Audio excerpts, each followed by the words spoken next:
إلا الله وحده لا شريك له وأشهد أن محمدا عبده ورسوله لا نبي ولا رسول بعده. قال تعالى في كتاب العزيز بعد أعوذ بالله من الشيطان الرجيم بسم الله الرحمن الرحيم يا أيها الذين آمنوا اتقوا الله حق تقاته ولا تموتن إلا وأنتم مسلمون.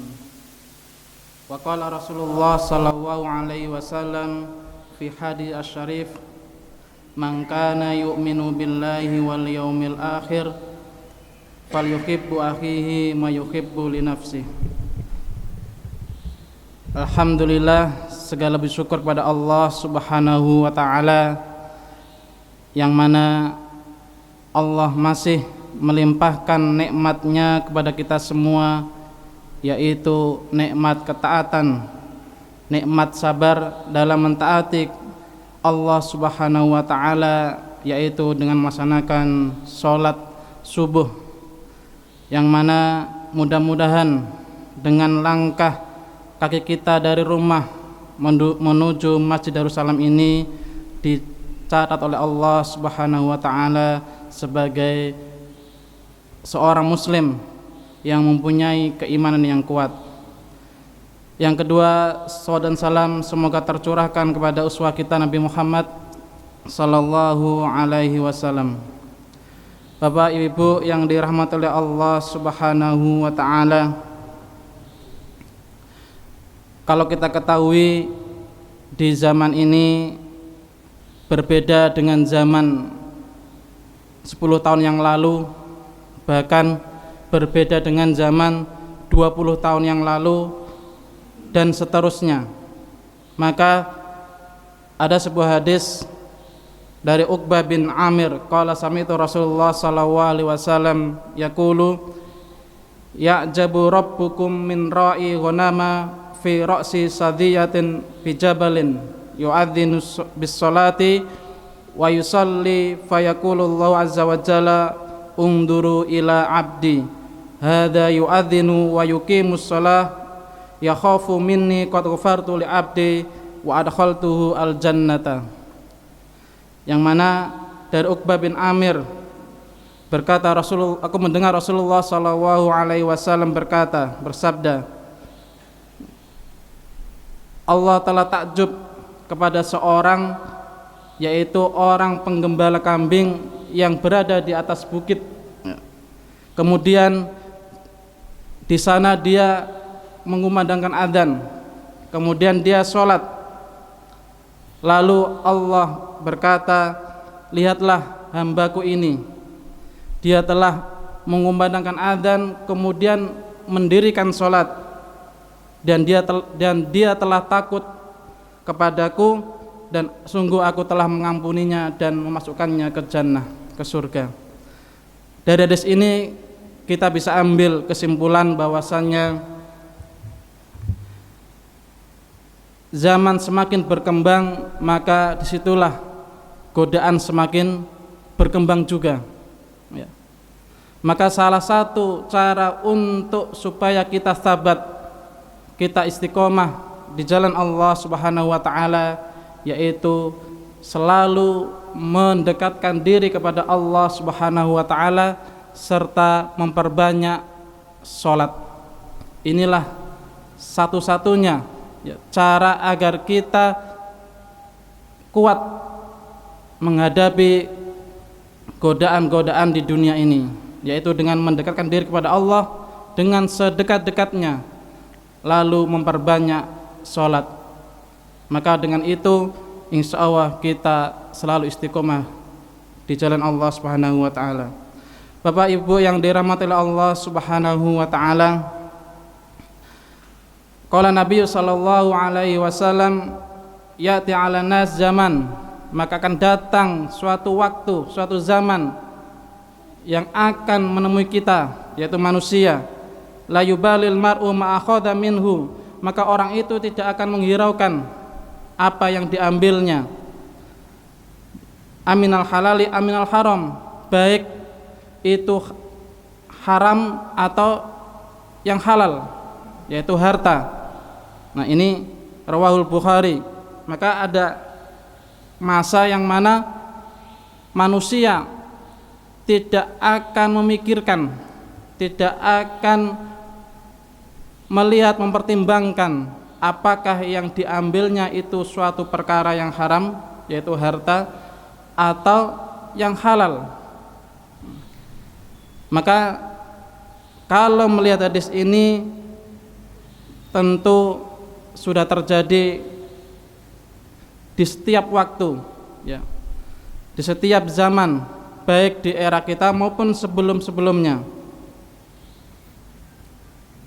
Bagaimana dengan sikap kita untuk mendapatkan harta, ya, untuk mengambil harta di dunia ini yang sudah Allah berikan kepada kita dengan kecukupan kehidupan kita di dunia ini, yaitu harus sesuai dengan syariat Allah Subhanahu wa ta'ala, harus sesuai dengan ketentuan Allah Subhanahu wa ta'ala. Sebagaimana Allah berfirman di dalam surat Al-Baqarah ayat 168, ya ayuhan nas, wahai manusia, kulu mimma fil ardi halalan thayyiban, makanlah dari apa yang ada di bumi ini, yaitu dengan kadar halal, nilai yang halal, lagi baik. Wala tattabi'u khutuwati syaitan innahu lakum aduwwun mubin, dan janganlah kalian mengikuti langkah-langkah setan, sesungguhnya setan itu adalah musuh bagimu yang nyata. Dari ayat ini telah gamblang Allah memberikan pencerahan kepada kita semuanya, memberikan maklumat kepada kita semuanya, bahwasannya perintah Allah adalah agar kita mengambil harta yang ada di dunia ini, yaitu dengan kadar yang halal, lagi baik. Kalau kita ketahui bahwasanya harta yang halal dan harta yang haram tentu itu sangat berbeda, ya, tidak sama. Bagaimana permisalan antara warna putih dan warna hitam. Nah, begitu juga dengan harta yang halal dan harta yang haram, tentu berbeda. Allah menjelaskan di surat Al-Maidah ayat 100 yang berbunyi, qul la yastawi al-khabisu wat thayyibu, tidaklah sama antara yang jelek dan yang baik. Walau ajaba kasratul khabis fattaqullaha ya ulil albab la'allakum tuflihun. Ya. Maka kalau kita dapati banyak, ya, hal-hal yang jelek, maka Allah perintahkan fattaqullah, maka Allah perintahkan kepada kita untuk supaya bertakwa kepada Allah Subhanahu wa ta'ala. Kalau kita memang menjadi orang-orang yang berpikir, orang-orang yang mau mencerna apa yang Allah firmankan, la'allakum tuflihun, maka ketika kita melaksanakan perintah Allah Subhanahu wa ta'ala, maka balasannya adalah la'allakum tuflihun, maka kalian akan mendapatkan yang namanya kebahagiaan, yang namanya kesuksesan, yang namanya keberhasilan. Inilah yang Allah perintahkan di surat Al-Maidah ayat 100, ya. Maka tidak sama, harus kita bedakan, kita harus gunakan akal kita yang sudah Allah berikan, kemudian lalu Allah berikan petunjuk dengan Al-Qur'annya serta penjelasan dari Rasulullah SAW dengan sunnahnya, untuk supaya kita cerna, supaya untuk kita pahami, agar nantinya bisa membedakan mana yang baik dan mana yang buruk, mana harta yang halal, mana harta yang haram. Kalau seandainya di lingkungan kita, di pekerjaan kita, di situ kita dapati ternyata banyak harta yang tidak baik, harta yang haram, ataupun syubhat, fattakullah ya ulil albab, kata Allah, maka bertakwalah, ingat Allah Subhanahu wa taala. Nah, ketika kita ingat, maka nantinya kita akan bahagia. Ada sebuah kisah, ada seorang polisi ya di sekitar sini ya. Beliau ini kebetulan ya profesinya polisi, tapi majelis ilmunya, wawasan agama Islamnya itu sangat luas, kuat ya. Tidak dipungkiri di tempat manapun pasti ada harta syubhat maupun harta haram ya. Maka ketika beliau dapati di meja kerja beliau di kantor polisi ada segumpal amplop ya, yang mana isinya lumayan ya, tentunya uang. Maka ketika seorang polisi ini mempunyai iman kepada Allah Subhanahu wa taala ya, beliau selalu mengkaji ilmu-ilmu Allah Subhanahu wa taala ya. Apa sikap beliau ketika mendapati amplop yang berada di atas mejanya? Apakah mengambilnya kemudian dia pergunakan untuk kebutuhan hariannya atau beliau tinggalkan? Maka karena beliau adalah ulul albab, yang mana beliau bisa berpikir, mau berpikir ya, bisa membedakan mana yang baik dan mana yang buruk, apakah ini harta yang halal atau harta yang haram. Maka beliau ambil amplop itu, tapi beliau berikan kepada untuk urusan umum, penerangan lampu dan sebagainya, dan beliau tidak mengambil untuk kebutuhan hariannya. Nah, inilah sikap seorang ulul albab ketika di situ sekitarnya terdapat hal-hal yang tidak baik atau perkara-perkara yang haram, bahkan syubhat. Kemudian kisah lagi seseorang pengusaha yang sudah saya ceritakan di masjid ini ya.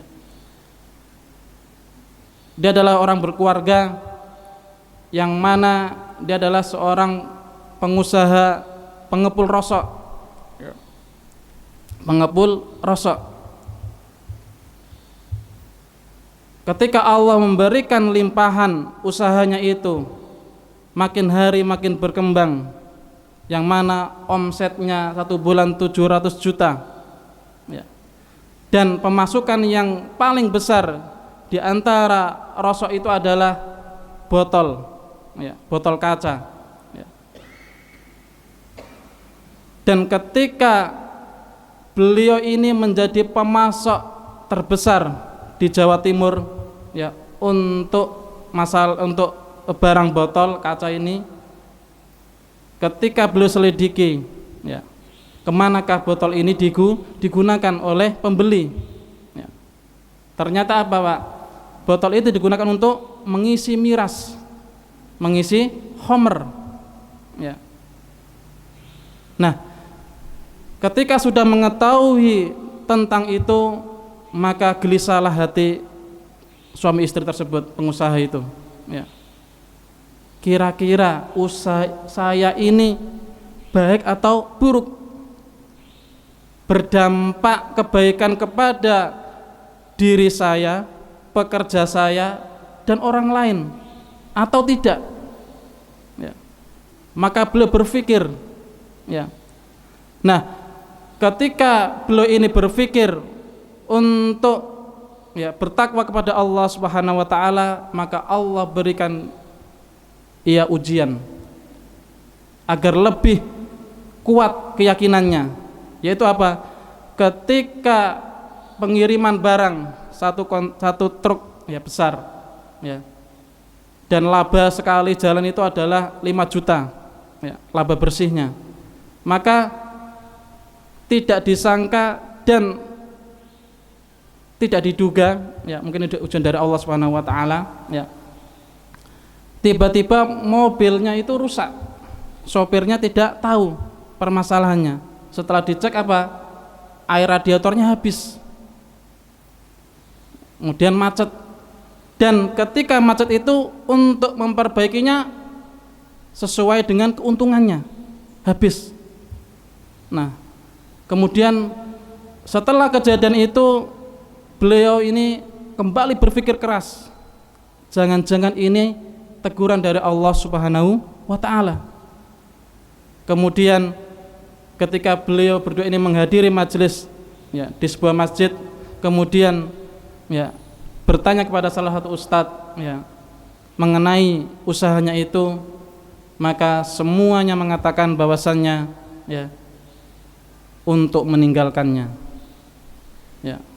Setelah mendengar jawaban dari para kiai dan para ustadz ini semakin mantap, tetapi masih pertimbangan lama. Ya, karena apa? Sayang, omset 700 juta ditinggalkan. Nggak mudah membangun usaha dengan pencapaian seperti itu, sangat tidak mudah. Nah, maka 6 bulan beliau berpikir, ya, mendekatkan diri kepada Allah Subhanahu wa taala untuk menguatkan hatinya, ya, agar ketika nanti meninggalkan usahanya itu, ya, tetap istiqomah iman kepada Allah Subhanahu wa taala. Maka dengan tekad bulat beliau tinggalkan usahanya itu, tutup, pekerjanya dirumahkan, ya, semuanya yang berjumlah 40 orang, ya. Nah, maka ini adalah suatu contoh yang perlu kita tiru, ya. Ketika sekitar kita, ya, di situ banyak khabisat, ya, banyak kejelekan, terutama harta yang haram sekitar kita, maka fattakullah, kita harus bertakwa kepada Allah Subhanahu wa taala. Maka setelah tindakan itu dilakukan, la'allakum tuflihun, dan itu terjadi, Pak, dan itu terbukti. Maka ketika beliau ini menutup usaha rosoknya, beliau mulai beralih dengan usaha sayur segarnya, ya, dibuat seperti market, ya. Ya, teringat, ya, ketika di Mesir, ya, itu ada penjual sayur mayur dengan buah-buahannya itu dibuat seperti market. Dan ketika saya membaca kisah ini persis, usahanya sama dengan yang sering saya belanja di sana, persis sekali. Apa usahanya, Pak? Aslinya mudah, ya. Nanti mungkin panjenengan yang mau beralih ke situ, insya Allah bisa, ya. Yaitu sayuran yang harian kita beli, baik kangkung, bayam kalau di sini, wortel, kubis, ya, bunga kubis, brokoli dan sebagainya, itu selalu baru, ya, fresh, ya. Kalau di Mesir 24 jam tokonya itu, ya, 24 jam buka, mau subuh beli pun insya Allah dilayani, ada penjaganya. Nah, apa yang terjadi, Pak? Ya, ternyata jualan model seperti itu jauh lebih ramai, jauh lebih digemari oleh orang-orang daripada jualan sayur yang, ya, berbeda, yang mana kadang layu kadang tidak. Kenapa? Ya, ketika ada yang layu kemudian diangkut, dipindah ke toko yang lain, atau diolah atau diberikan hewan ternak, sehingga apa? Didapatilah usaha itu selalu fresh barangnya, dan sangat ramai sekali toko itu. Dan itu dilakukan oleh pengusaha bekas rosok itu, ya. Beliau buka sayur mayur segar, ya. Yang pertama, Bapak Bu, ya, beliau sempat down, sempat putus asa. Kenapa?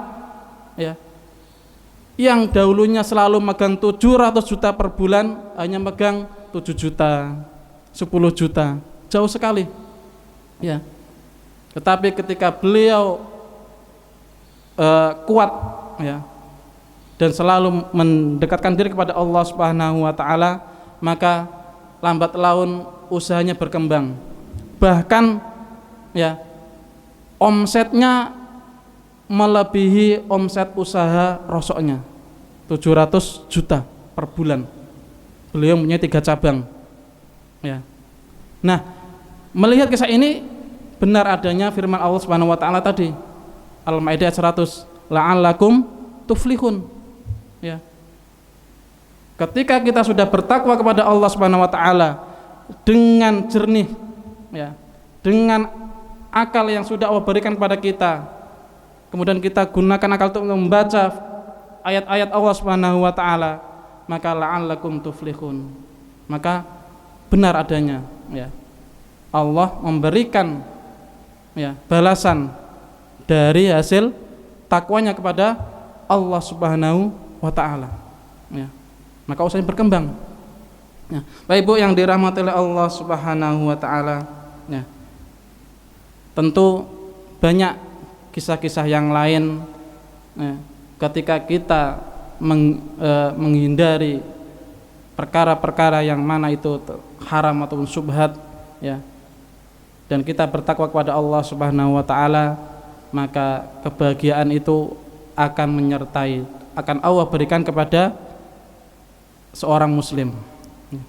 Bapak Ibu yang dirahmati oleh Allah Subhanahu wa taala, kemudian ya, harta yang kita dapatkan, harta yang kita ambil, ya, yang kita hasilkan dari usaha dan pekerjaan kita, tentu itu mempunyai pengaruh di dalam hati kita, berefek, ya, berkontribusi perihal keadaan hati kita, ya. Hati kita apakah lurus, jernih, bagaikan air yang sudah disuling, ya, yang sudah difilter, ya, diminum itu nikmat segarnya luar biasa, atau hati kita dalam keadaan sebagaimana air diselokan, ya, warnanya pucat, ya, bahkan menghitam, ya, sebagaimana limbah, ya, dan baunya tidak enak, semua orang menghindarinya. Nah, ini harta itu bisa berdampak terhadap hati kita dengan keadaan seperti itu, ya. Bagaimana ketika seorang itu, ya, ketika hatinya, ya, mempunyai akibat dari harta yang ia makan, yaitu secara mentalitas itu ada, Pak, ya. Secara mentalitas itu akan nampak, ya. Maka ketika seorang itu mengambil atau memasukkan, ya, makanan dari harta yang halal, tentu mentalitasnya berbeda dengan dari harta yang haram, ya. Apa mentalnya yang nampak, ya? Ketika seorang itu telah memasukkan asupan makan ke dalam mulutnya, ya, berupa dari cara yang halal, penghasilan yang halal, tentu dia akan tidak rakus terhadap dunia, dan dia mental untuk taat kepada Allah sangat kuat, ya. Lebih-lebih dia tidak akan iri dengki dengan nikmat yang orang lain dapatkan dari Allah Subhanahu wa taala. Itulah mentalitas, ya. Kelihatan, ya. Ketika Allah memberikan dia harta yang sedikit maupun banyak, ya, sebagaimana kalau kita lihat, ya, kisahnya Nabi Ayub alaihissalam, ya, beliau ini adalah orang yang mana Allah berikan limpah nikmat, hartanya sangat banyak, hewan ternaknya, sapinya, kudanya, keledainya, dombanya, banyak sekali, ya. Maka ketika barang-barang itu adalah harta yang halal, maka dengan banyaknya harta itu mental untuk taat kepada Allah tidak luntur, tidak semakin terkikis, ya, justru semakin kuat, ya. Berbeda dengan ketika harta itu dari yang haram, ya, maka akan berdampak kepada mentalitasnya. Apa? Semakin jauh dia taat kepada Allah Subhanahu wa taala. Kenapa? Tersibukkan dengan hartanya. Dia akan merasa takut ketika nanti hartanya hilang. Maka bagi harta yang halal yang dia beriman kepada Allah Subhanahu wa taala, maka dia tidak akan merasa takut. Kenapa? Itu adalah milik Allah Subhanahu wa taala. Itulah yang dilakukan oleh Nabi Ayub alaihissalam. Ketika Allah uji beliau dengan hartanya hilang, habis semuanya, Allah ambil kembali, ya. Apa? Beliau bersabar kepada Allah Subhanahu wa taala atas ujian yang Allah berikan kepadanya, ya. Nah, inilah mentalitas, ya. Mentalitas, ya. Kemudian secara psikologi, ya, kejiwaan, ya. Nah, ini juga akan pengaruh, ya. Ini, ya, tentu yang sama berbeda antara ketika harta yang dimiliki adalah harta yang halal, maka secara kejiwaannya dia akan tenang, ya. Maka seorang miliarder dari Arab Saudi, ya, mungkin sering membaca dan mendengar, yang mana beliau mempunyai bank namanya Ar-Rajhi, ya. Beliau mempunyai perkebunan kurma yang begitu sangat luas. Kalau di Indonesia itu sawit, ya, ya. Nah, ya.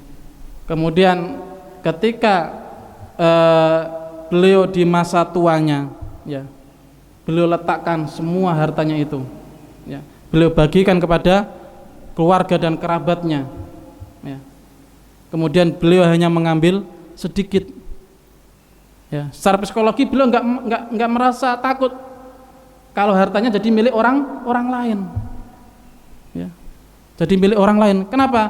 Pada hakikatnya harta itu, ya, 3 yang kita miliki, ya. Apa yang kita makan, itulah milik kita, ya. Hari ini kita makan ayam, itulah harta kita, ya. Kemudian apa yang kita pakai, baju yang kita pakai saat ini adalah milik kita, itulah harta kita, ya. Baju yang ada di almari itu belum tentu, ya, belum tentu milik kita. Yang kita pakai adalah milik kita, ya. Kemudian yaitu harta yang kita sedekahkan itu pasti milik kita dan kembali kepada diri kita. Nah, itulah sejatinya sifat harta.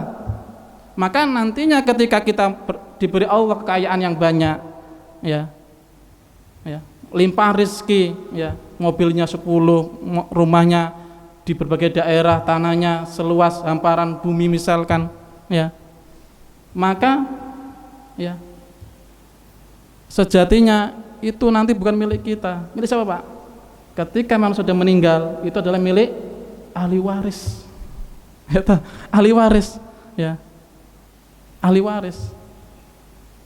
Nah, inilah sifat harta. Maka ketika harta itu dari yang halal, maka secara psikologi, ya, ketika nanti itu milik orang lain diambil oleh Allah Subhanahu wa taala, maka tidak akan risau, tidak akan gelisah. Bapak Ibu yang dirahmati Allah Subhanahu wa taala.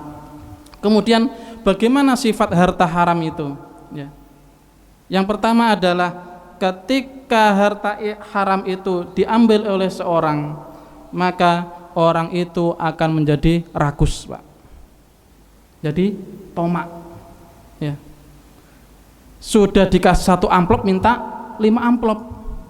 Sudah dikasih, ya, 10 lembar minta 100 lembar.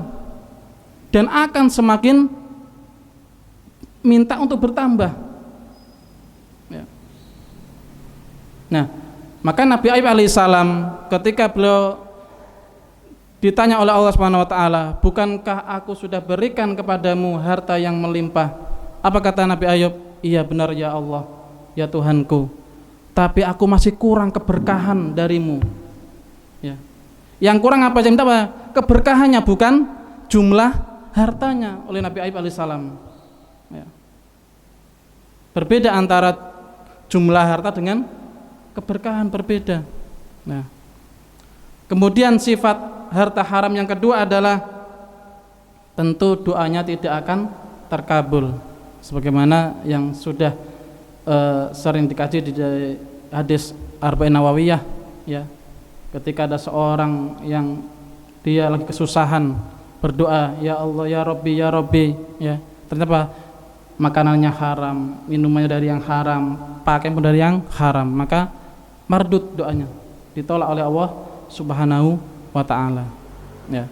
Kemudian sifat yang ketiga adalah, ya, ketika seorang itu mengambil harta yang haram, maka sikap yang ia nampakkan begitu sangat kejam, ya, sangat kejam sikapnya kepada seseorang, ya. Tindakannya menjadi seperti itu kepada orang lain, ya. Dia tidak ada belas kasihan, dia tidak ada hubungan antar manusia dan manusia menghormati, ya. Kenapa? Karena hatinya tertutupi, ya. Kemudian yang keempat adalah, ya, hartanya yang ia peroleh akan menguap, akan hilang, akan habis tanpa disangka, ya.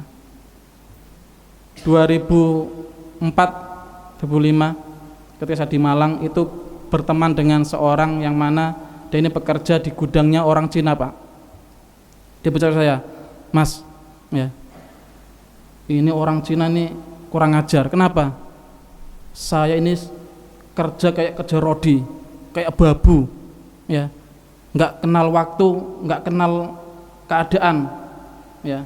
Saking jengkelnya, maka beliau ini, ya, dengan teman-temannya apa? Ngakali, Pak. Barang yang masuk ke gudang diakali catatannya, dimanipulasi, ya, diubah, ya, catatannya, ya, aslinya yang masuk 20 tulis 10, kemana yang lain masuk ke dirinya, ya.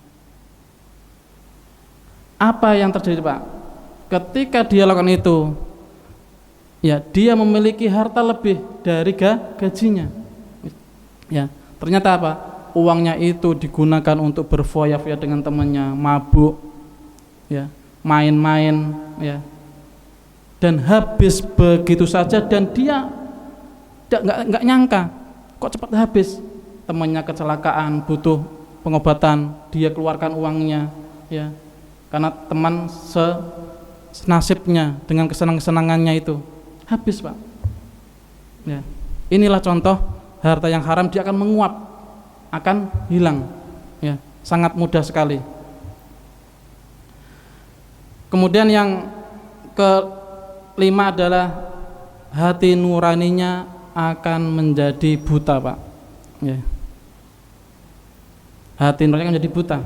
Nah, jadi, ya, ini ketika hati nurani sudah buta, maka akhlak yang ia nampakkan akan tidak baik. Kemudian yang terakhir adalah ketika seorang itu memakan harta yang haram, maka ketika dia melakukan perbuatan dosa, melakukan amal maksiat kepada Allah Subhanahu wa taala, maka dia tidak akan menyadari atau tidak merasa kalau aku berbuat dosa, ya.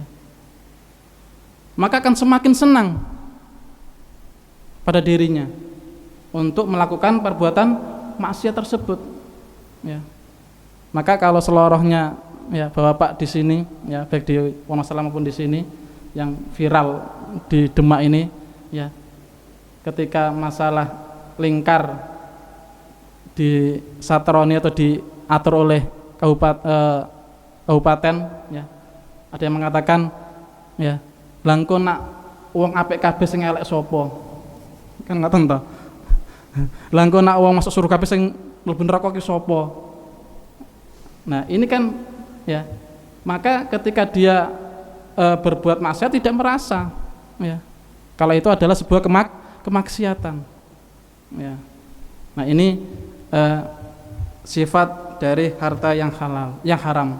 Kemudian bagaimana sifat dari harta yang halal? Yang pertama adalah ketika seorang itu mendapatkan atau mengambil harta yang halal, kemudian dia gunakan untuk kebutuhan hariannya, ya, maka dia akan berdampak kepada apa? Dia akan mendorong dirinya untuk selalu beramal soleh, untuk taat kepada Allah Subhanahu wa Ta'ala. Ya. Seorang khalifah Umar bin Abdul Aziz, ya, yang terkenal kezuhudannya, kewaroannya, ya. Ketika belum menjadi khalifah, tentu khalifah itu, seorang presiden itu mesti hartanya banyak sumbernya, ya. Mau dia makan apapun akan bisa. Tetapi apa yang beliau lakukan? Beliau sangat berhati-hati sekali, jangan sampai saya mengambil dan memberi makan kepada anak-anak saya dari harta yang subhat dan haram, ya. Bahkan menggunakan lampu untuk urusan pribadinya, beliau tidak menggunakan fasilitas negara, nggak mau beliau, ya. Apa dampak dari perbuatan itu, Pak? Ternyata anak-anaknya menjadi anak yang bertakwa kepada Allah Subhanahu wa Ta'ala, selalu beramal soleh. Berceritakan ketika beliau meninggal hanya meninggalkan, ya, 19 dinar yang diwariskan, dibagi 11 anak cuma 9 dinar. Apa dampaknya? Anaknya ada yang menginfakkan hartanya untuk jihad fisabilillah, ya, nggak tanggung-tanggung, banyak sekali. Nah, inilah, ya, dampak dari harta yang halal. Maka akan selalu mendorong kepada seorang itu untuk taat kepada Allah Subhanahu wa Ta'ala, ringan menjalankan apa yang Allah perintahkan, ya. Kemudian yang kedua adalah, ya, tentu terkabulnya doa, ya. Ini salah satu, ya, syarat agar doa kita dikabulkan oleh Allah Subhanahu wa Ta'ala adalah asupan yang masuk ke mulut kita harus dari harta yang halal. Dan yang ketiga adalah, ya, harta yang halal ini menjadi penawar hati kita, obat penawar, ya. Maka dia tidak akan gelisah dengan sedikit banyaknya harta, ya. Dia tidak akan risau ketika melihat nikmat harta yang dimiliki oleh orang lain, ya. Karena hartanya yang ia dapatkan harta yang halal, maka ia menjadi tenang hatinya. Penawar, sebagai penawar, sebagai obat. Bapak Ibu yang dirahmati Allah Subhanahu wa Ta'ala, kemudian apa tanda-tanda harta atau rezeki itu menjadi berkah, ya. Tentu inilah yang kita inginkan, ya. Baik harta itu jumlahnya sedikit ataupun banyak, maka harus ada unsur keberkahannya, ya. Sedikit bisa berkah, begitu juga banyak juga bisa berkah. Tidak selalu berkah itu korelasi dengan banyaknya harta, tidak, ya. Sebagaimana yang dilakukan oleh Umar bin Abdul Aziz, Umar bin Khattab, ya. Beliau ini adalah seorang khalifah yang mana hartanya sedikit, berbeda dengan seorang khalifah Abu Bakar As-Siddiq, seorang pengusaha. Khalifah Utsman bin Affan, seorang pengusaha kaya raya. Tapi keberkahannya itu dari beliau itu nampak, baik yang hartanya sedikit maupun hartanya banyak, ya.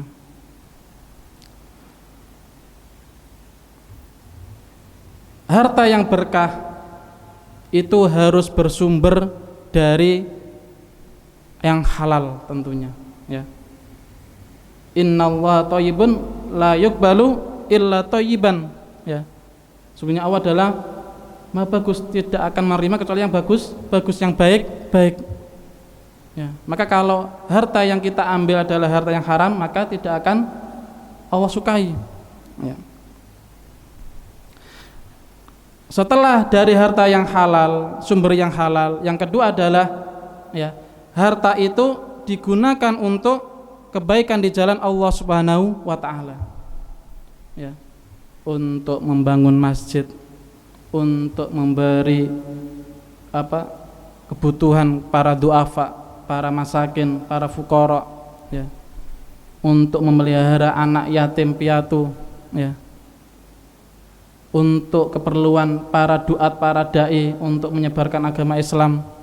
Nah, inilah ya, ketika digunakan untuk ya amal soleh di jalan Allah Subhanahu wa taala, maka harta itu sifatnya adalah berkah ya.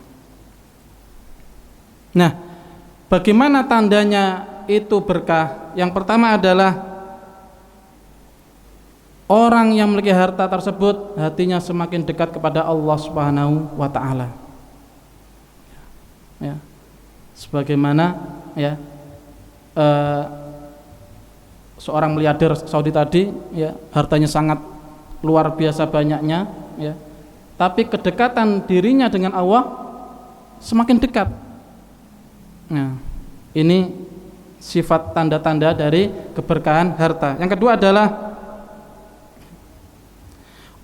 orang yang memiliki harta tersebut mudah, ringan untuk menyedekahkan hartanya ya. Dan ringan untuk menunaikan zakatnya, sangat ringan sekali ya. Ada yang datang mungkin dari masjid atau dari yayasan yang lainnya atau apapun, maka akan ringan untuk memberikannya ya. Itulah tanda keberkahan harta. Yang ketiga adalah anak-anaknya menjadi anak yang soleh dan solehah. Apa tandanya dari anak yang soleha ya, ketika seorang orang tua itu melihat anaknya enak, sejuk hatinya memandangnya. Kenapa? Kesolehan dari seorang anak tersebut ya. Kemudian anaknya selalu mentaati orang tuanya ya. Inilah ya akan berdampak dari keberkahan harta. Yang terakhir yaitu dia merasa cukup ya, dan bersyukur kepada Allah Subhanahu wa taala atas limpahan rizkinya ya. Sebagaimana Nabi Ayub alaihissalam tadi ya, ketika beliau dilimpahkan harta yang luar biasa, Nabi Ayub bersyukur, alhamdulillahirabbil alamin. Beliau berucap ya, segala puji bagi Allah yang telah memberikan limpahan nikmat ya. Oh, bersyukur ya. Beliau orang yang dermawan, selalu memberikan kepada orang yang duafa, orang miskin, orang anak-anak yatim. Beliau dermakan itu hartanya kepada golongan tersebut ya. Itu tanda bersyukur ya.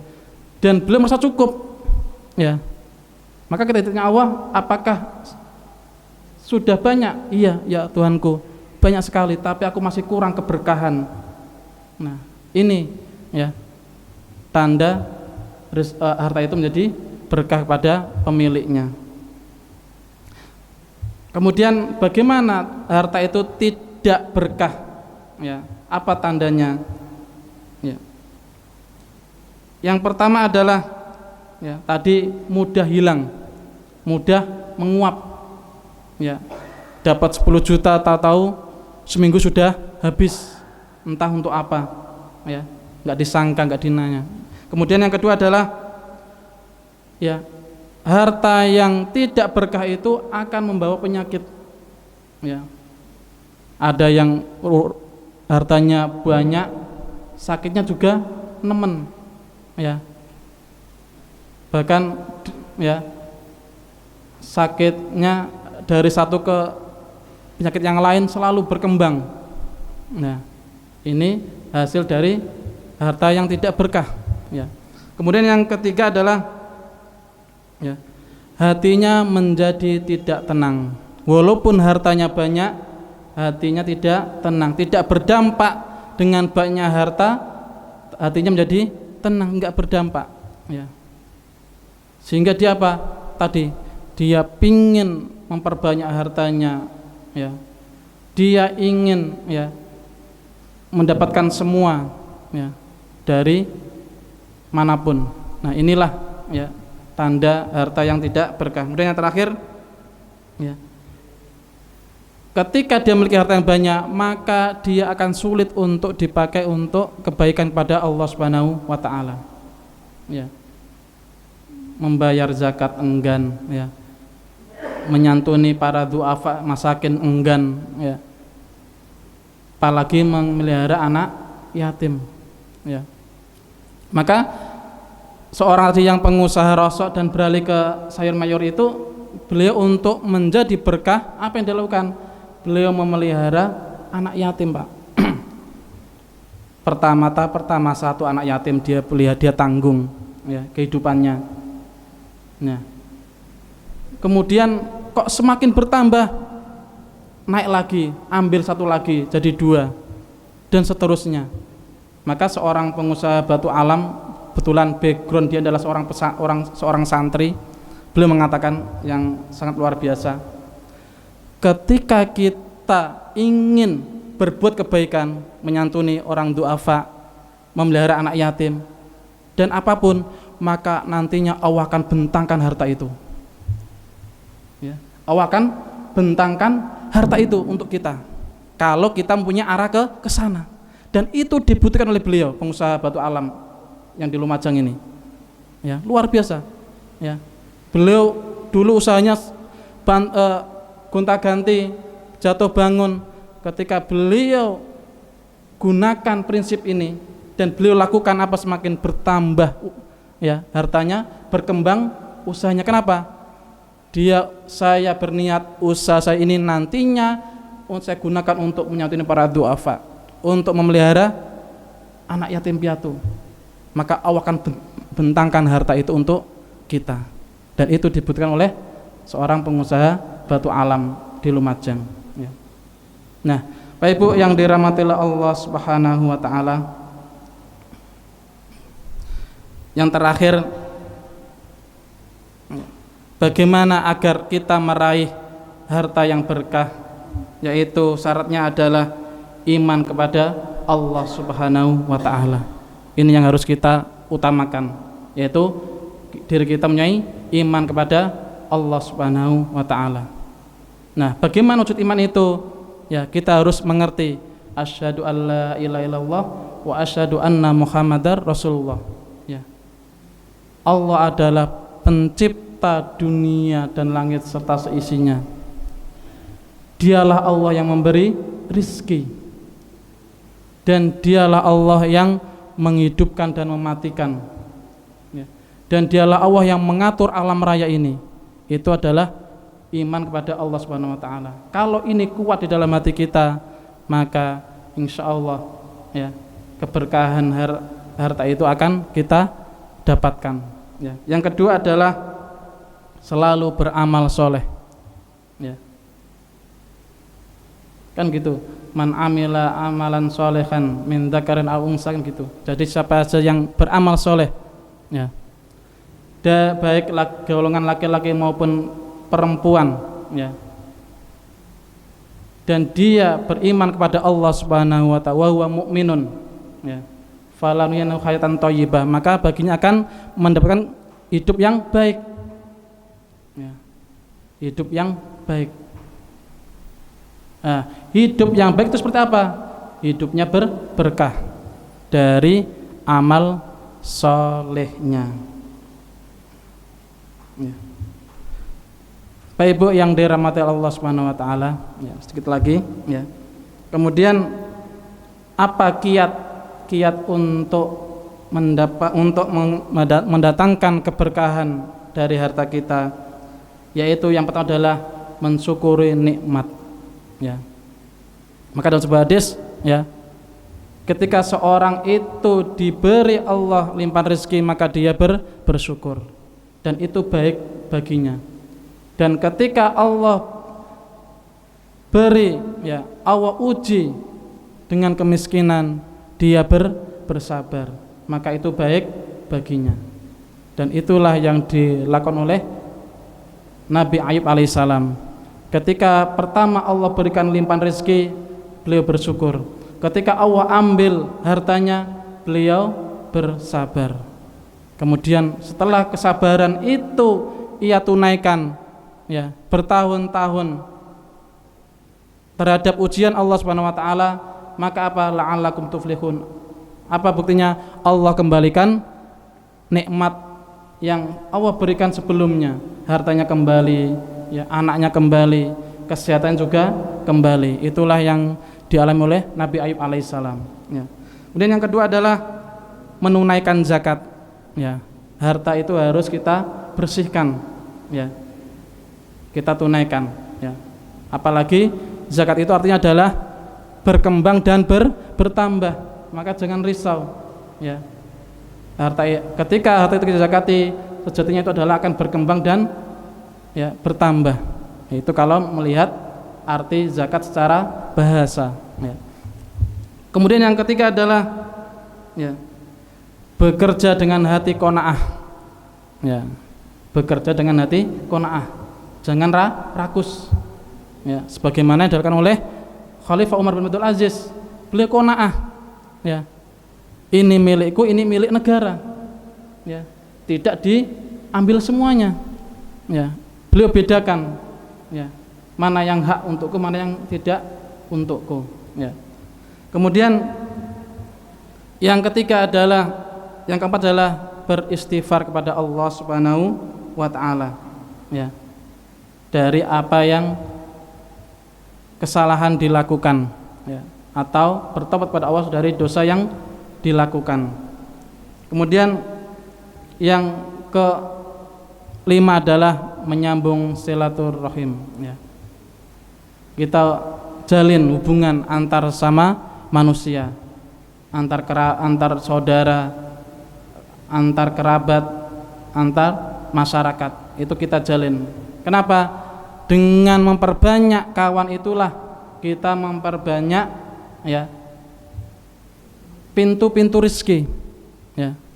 Siapa tahu kita berkunjung ke sana, di situ ada peluang usaha, ya. Siapa tahu kita, ya, berkunjung ke saudara kerabat kita yang jauh, barangkali di situ punya peluang usaha. Itulah manfaatnya.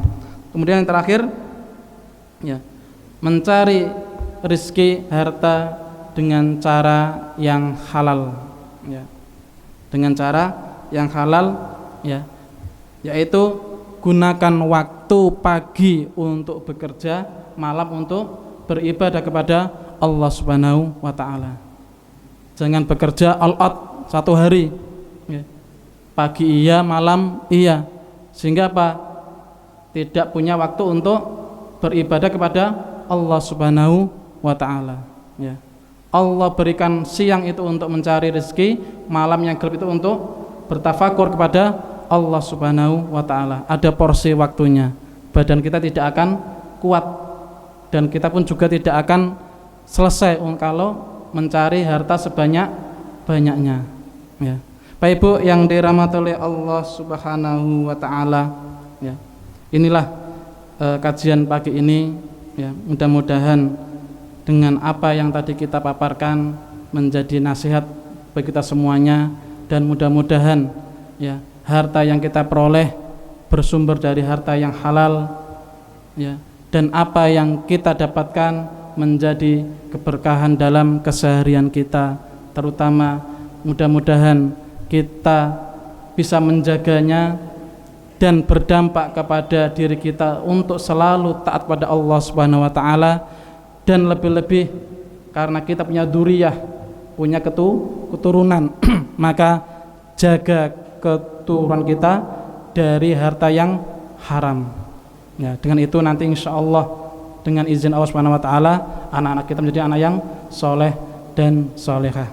Allahumma bika asbahna wa bika amsayna wa bika nahya wa bika namutu wa ilaikan nusur.